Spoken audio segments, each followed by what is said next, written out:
Hello all, welcome back to team piston pit stop. So നമ്മളിന്ന് review ചെയ്യാൻ പോകുന്നത് ഈ വണ്ടിയാണ്. Yes, it's the Honda CBR 150R.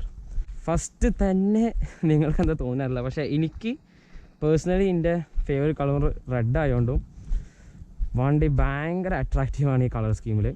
Like total sports റെഡാണ് ഇതിൻ്റെ കളർ വന്നിട്ട്. ഫസ്റ്റത്തെ കളർ പറഞ്ഞാൽ വൈറ്റ് ആൻഡ് റെഡ് ആയിരുന്നു, അത് മാറ്റിയിട്ട് ഫുള്ളി റെഡാക്കിയതാണ്. അതേപോലെ ഈ വണ്ടീൻ്റെ കൂടുതൽ വിശേഷങ്ങളും വീഡിയോസും ഒക്കെ അറിയണമെങ്കിൽ ഇതിൻ്റെ ഓണറിൻ്റെ ഇൻസ്റ്റാഗ്രാം പ്രൊഫൈൽ ഞാൻ ഡിസ്ക്രിപ്ഷനിൽ കൊടുക്കുന്നുണ്ട്, അവിടെ പോയി നോക്കിയാൽ മതി. സോ ഇതിന് എഞ്ചിനെ പറ്റി പറയുകയാണെങ്കിൽ it's A 149cc engine. Power figures ആണെങ്കിൽ 18.28 horse power at 10,500 RPM, 12.66 Nm of torque at 8,500 RPM ആണ്. ഈ വണ്ടി ലിക്വിഡ് കൂൾഡാണ്. ഇതാ അവിടെയാണ് അതിൻ്റെ റേഡിയേറ്റർ.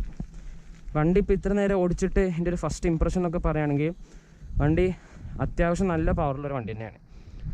എനിക്ക് ഒരു R15 V3 ഞാൻ കമ്പയർ ചെയ്യില്ല, കാരണം ഇതൊരു 2014 മോഡലാണ്.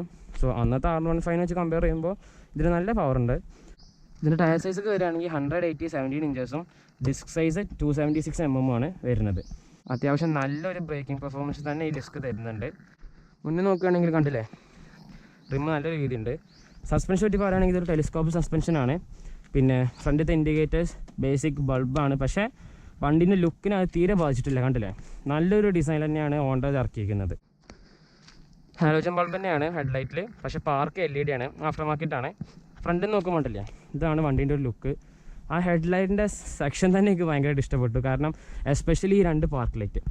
പിന്നെ വരികയാണെങ്കിൽ 2 സൈഡ് മിറർ, നല്ല യൂസ്ഫുൾ ആയിട്ടൊരു മിറർ തന്നെയാണ്, ശരിക്കും നല്ല വിസിബിലിറ്റി വരുന്നുണ്ട്. അതേപോലെ വണ്ടീൻ്റെ ലുക്കിന് അത് തീരെ ബാധിച്ചിട്ടില്ല. പിന്നെ അടുത്തത് വൈസർ ആഫ്റ്റർ മാർക്കറ്റാണ്. ഇതിൻ്റെ ഒരു ഉപയോഗം എന്താ വെച്ചാൽ ഞാൻ ഓടിക്കുമ്പോൾ പറഞ്ഞുതരാം.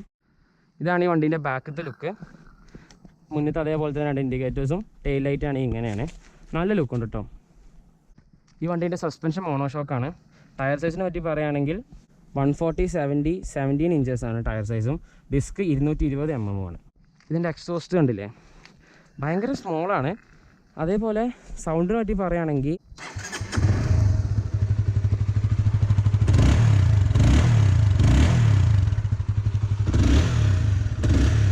വണ്ടി നമ്മൾ ഓടിക്കുമ്പോൾ ആക്ച്വലി ഒരു എയർ ഫിൽറ്റർ കയറ്റിയൊരു ഒച്ച പോലെ ഉണ്ട്, പക്ഷേ കയറ്റിയിട്ടൊന്നുമില്ല കേട്ടോ. ഇതിൻ്റെ ടെയിൽ സെക്ഷൻ അത്രയ്ക്ക് ഇറങ്ങിയിട്ടല്ല, പക്ഷേ അതും സ്പോർട്ടായിട്ട് തന്നെയാണ് കൊടുത്തത്. സീറ്റിനെ പറ്റി പറയുകയാണെങ്കിൽ വളരെ കംഫർട്ടബിളാണ്. പില്ലിയനും അതേപോലെ റൈഡർക്കും അത്യാവശ്യം കംഫർട്ട് വരുന്ന ഒരു സീറ്റ് തന്നെയാണ്. പിന്നെ വലുപ്പമുണ്ട് കേട്ടോ അത്യാവശ്യത്തിന്. ഇതിൻ്റെ സീറ്റ് ഹൈറ്റ് 795 mm ആണ്. അതേപോലെ ഞാൻ പറഞ്ഞല്ലോ, ഞാൻ കയറി ഇരുന്നപ്പോൾ എൻ്റെ 2 കാലും തട്ടുന്നുണ്ട് ഈസി ആയിട്ട്. എനിക്കിത് ഇരുന്നപ്പോൾ തന്നെ ഫസ്റ്റ് ഫീൽ ചെയ്ത കാര്യമാണ്. വണ്ടി വളരെ ഹൈറ്റ് വരുന്നൊരു വണ്ടിയാണ്. അതേപോലെ വണ്ടീൻ്റെ വെയിറ്റ് 138 കിലോ ഉള്ളൂ. സോ തീരെ വെയിറ്റ് അറിയണില്ല, എസ്പെഷ്യലി ഇതിൽ കയറി ഇരുന്ന് ഓട്ടുമ്പോഴും അതേപോലെ. പക്ഷേ ആ വെയിറ്റ് കുറവ് നമുക്ക് ഹൈവേയിലൊന്നും ഫീൽ ചെയ്യില്ല കേട്ടോ. ഫോർ എക്സാമ്പിൾ നമ്മൾ NS 160 ഒക്കെ നോക്കുകയാണെങ്കിൽ ഹൈവേയിൽ നല്ലൊരു ബാലൻസ് കിട്ടാത്ത പോലെ തന്നെയാണ്, പക്ഷേ ഇത് ഹൈ സ്പീഡ്സിന് നല്ല ബാലൻസുള്ളൊരു വണ്ടി തന്നെയാണ്. Fuel tank 13 ലിറ്ററാണ്. ഇതിൻ്റെ ഹാൻഡിൽ ബാർക്ക് വരികയാണെങ്കിൽ ഭയങ്കര ഡിഫറൻ്റ് ആയിട്ടുള്ള സ്വിച്ചൊക്കെയാണ് കേട്ടോ ഇതിൽ. നമ്മൾ സാധാരണ കാണുന്ന പോലെയല്ല. എന്താണ് ഇപ്പം ഇവിടെ ഇതിൻ്റെ സെൽഫുണ്ട്, അതേപോലെ ഇവിടെ ഹെഡ്ലൈറ്റിൻ്റെ ഓഫ്, അതേപോലെ പാർക്ക് ബ്രൈറ്റ്, ഇത് ഇൻഡിക്കേറ്റേഴ്സിൻ്റെത്, ഇത് ബ്രൈറ്റിൻ്റെ ഡിമ്മിൻ്റെ. പാസ് സ്വിച്ച് ഇല്ല കേട്ടോ ഇതിന്. അതേപോലെ ഇത് ഹോണ് അത്യാവശ്യം മോശമില്ലാത്ത ഹോണാണ്, ഡീസൻ്റാണ്. ഹാൻഡ് ബാറിൻ്റെ പൊസിഷനെ പറ്റി പറയുകയാണെങ്കിൽ സ്പോർട്ടിയാണ്, പക്ഷേ അത്രക്കായിട്ട് ഇറങ്ങിയിരുന്ന് കൂട്ടുന്ന സ്പോർട്ടിനെസ് ഒന്നുമില്ല. വണ്ടി വളരെ കംഫർട്ടബിളാണ്. കാരണം എന്താ വെച്ചാൽ ഫുഡ് സെറ്റ് ഭയങ്കര റയർ സെറ്റല്ല, കുറച്ച് മുന്നിക്കായിട്ടാണ്. എന്നുവെച്ചാൽ മുന്നിക്ക് എന്ന് പറയാൻ പറ്റില്ല, പക്ഷെ എന്നാലും അത്രയ്ക്ക് റയർ സെറ്റല്ല. സോ കംഫർട്ടബിളാണ്. ടൂറിങ്ങിനും അതേപോലെ സ്പോർട്ടായിട്ട് വേണമെങ്കിൽ ഓടിക്കാം. നമുക്കിനി ഇൻസ്ട്രുമെൻറ്റ് ക്ലസ്റ്ററിനെ പറ്റി സംസാരിക്കാം. ഒച്ച നൈസല്ലേ. ഫസ്റ്റ് തന്നെ ഒരു ഫുൾ സ്വൈപ്പ് ചെയ്യുന്നുണ്ട്. ഇവിടെ ന്യൂട്രലിൻ്റെ ഇൻഡിക്കേറ്റർ ഉണ്ട്, ഇവിടെയാണ് ടാക്കോമീറ്റർ, ഇവിടെ ഫ്യൂവലിൻ്റെത്, ഇവിടെ ടൈമുണ്ട്, ഇവിടെ സ്പീഡോമീറ്റർ ഡിജിറ്റലാണ്, ഇവിടെ ട്രിപ്പ് മീറ്ററുണ്ട്. അതേപോലെ ഇപ്പോൾ ഉള്ളത് ഓഡോമീറ്ററാണ്. ഒരു ട്രിപ്പ് ഉള്ളൂ കേട്ടോ.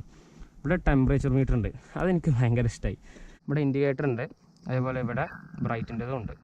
ഞാൻ നേരത്തെ പറഞ്ഞ പോലെ ഈ വണ്ടി ടൂറിങ്ങിന് ഉപയോഗിക്കാം, പക്ഷേ ഞാൻ നേരത്തെ പറഞ്ഞില്ല ഈ വൈസർ നമുക്കിത് വേണമെങ്കിൽ സ്പോർട്ടി പർപ്പസിന് ഉപയോഗിക്കാം. കാരണം നമുക്ക് ഈ ടാങ്കിനോട് ചേർന്നിരുന്ന് നോട്ടുമ്പോൾ ഈ വൈസർ ഭയങ്കര യൂസ്ഫുള്ളാണ് കാറ്റിനെ റിഫ്ലക്റ്റ് ചെയ്യാൻ.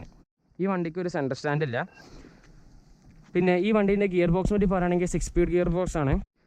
ഈ വണ്ടീൻ്റെ ഗ്രൗണ്ട് ക്ലിയറൻസ് 190 mm ആണ്. വണ്ടീൻ്റെ എൻജിൻ കംപ്ലീറ്റ്ലി കവേർഡാണ് ഈ പാനലുകൊണ്ട്. ആദ്യം പറഞ്ഞ പോലെ തന്നെ ഈ കളർ ഭയങ്കര അട്രാക്റ്റീവാണ്. ഭയങ്കര അട്രാക്റ്റീവാണ്. ഇവിടെ ഒരു 150R സ്റ്റിക്കർ ഉണ്ടായിരുന്നു, അത് പിന്നെ പെയിൻ്റ് അടിച്ചപ്പോൾ അത് ഒഴിവാക്കിയതാണ്.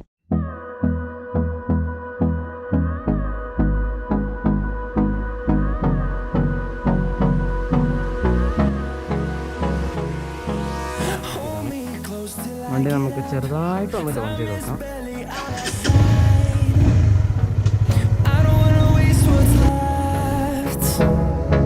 The storms we chase are leading us, and love is all we'll ever trust. Yeah, no, I don't wanna waste what's left. And on we'll go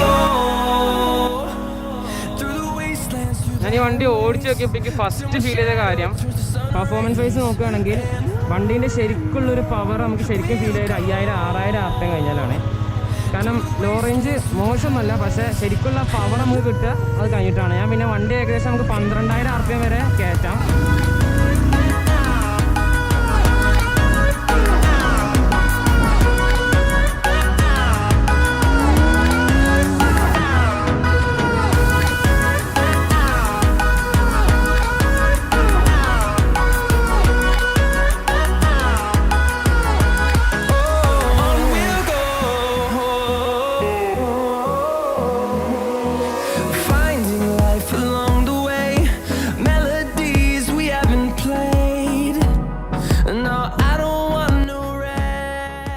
നിങ്ങളിപ്പോൾ പെർഫോമൻസ് വൈസ് കണ്ടല്ലോ, വണ്ടി നല്ല പവർഫുള്ളാണ്. ഒരു 150cc വെച്ച് നോക്കുകയാണെങ്കിൽ നല്ല പവറുണ്ട്. ഞാൻ ആദ്യം പറഞ്ഞ പോലെ തന്നെ V3ൻ്റെ ആയിട്ടുള്ള പവറിനായിട്ട് ഞാൻ ഒരിക്കലും കമ്പയർ ചെയ്യില്ല. കാരണം അതൊരു പുതിയ വണ്ടിയാണ്. ഇതൊരു 2014 മോഡലാണ്. ഓൾസോ ഇത് 33,000 കിലോമീറ്റേഴ്സ് ക്രോസും ചെയ്തിട്ടുണ്ട്. ഇനിയിപ്പോൾ നോക്കാനുള്ളത് എഞ്ചിനെ പറ്റി പറയുകയാണെങ്കിൽ ഹോണ്ടയാണ്. റിഫൈൻമെൻറ്റും ഉണ്ടാവും, അതിനൊപ്പം തന്നെ റിലയബിളാണ്. സോ നിങ്ങൾക്ക് ധൈര്യമായിട്ട് ഈ വണ്ടി എടുക്കാൻ തന്നെ ഞാൻ പറയുള്ളൂ. അതേപോലെ വണ്ടിക്ക് പ്രൈസ് റേഞ്ചൊക്കെ നോക്കുകയാണെങ്കിൽ കുറവാണ്. കാരണം ഇറങ്ങിയ സമയത്ത് ഇതിൻ്റെ പ്രൈസ് ഏകദേശം ഒരു 1,20,000 അടുത്തൊക്കെ ഉണ്ടായിരുന്നു. ഇനി ഇതേപോലെ ഇതിൻ്റെ മൈലേജ് പറ്റി പറയുകയാണെങ്കിൽ ഒരു 45 ഒക്കെ എന്തായാലും കിട്ടേണ്ടതാണ്. അപ്രോക്സ് ആട്ടോ, നമ്മൾ മൈലേജ് അങ്ങനെ നമുക്ക് പെർഫെക്റ്റ് ആയിട്ട് പറയാൻ പറ്റില്ല. 45 ഒക്കെ എന്തായാലും കിട്ടും. വണ്ടി കോർണറിങ്ങിനും അത്യാവശ്യം നല്ല വണ്ടി തന്നെയാണ്. ബാക്കിലത്തെ റിമ്മിൻ്റെ സൈസ് കുറച്ച് ചെറുതാണെങ്കിലും നമുക്കത് ഫീൽ ചെയ്യില്ല ഓടിക്കുമ്പോൾ. പിന്നെ അതേപോലെ വണ്ടി ഭയങ്കര സ്റ്റേബിളാണ്, ഓടിക്കാൻ നല്ല സുഖമാണ്. സോ അതൊക്കെ തന്നെയുള്ളൂ ഇന്നത്തെ വീഡിയോ. എല്ലാവർക്കും ഇഷ്ടപ്പെട്ടെന്ന് കരുതുന്നു. Subscribe for more automotive reviews and videos. So until next time, bye bye.